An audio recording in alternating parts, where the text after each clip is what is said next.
ناظرین، حضرت موسیٰ علیہ السلام نے ایک دفعہ اللہ رب العزت سے عرض کی کہ اے میرے مالک، جنت میں میرے ساتھ کون ہوگا؟ ارشاد ہوا کہ فلاں قصاب بھی تیرے ساتھ جنت میں ہوگا۔ آپ کچھ حیران ہوئے اور اس قصاب کی تلاش میں چل پڑے۔ قصاب آپ کو مل گیا اور وہ اپنی دکان میں گوشت بیچنے میں مصروف تھا۔ اپنا کاروبار ختم کر کے اس نے ایک گوشت کا ٹکڑا کپڑے میں لپیٹا اور گھر کی طرف روانہ ہو گیا۔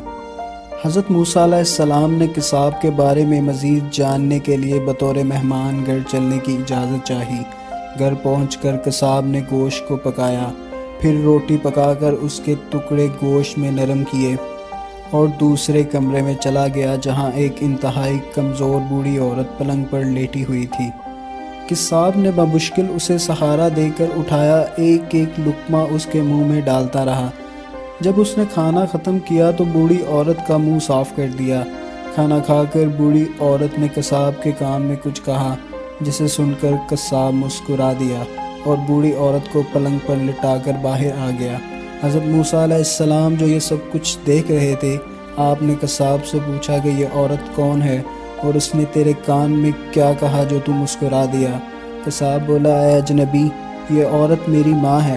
گھر آنے کے بعد میں سب سے پہلے اسے کھانا کھلاتا ہوں تو وہ خوش ہو کر روز مجھے یہ دعا دیتی ہے کہ اللہ تعالیٰ تجھے جنت میں حضرت موسیٰ علیہ السلام کے ساتھ رکھے۔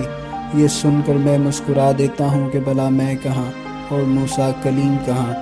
ناظرین، اگر آپ کو یہ ویڈیو پسند آئی ہو تو اسے پلیز لائک کریں، اپنا اور اپنے پیاروں کا خیال رکھیں۔ اللہ حافظ۔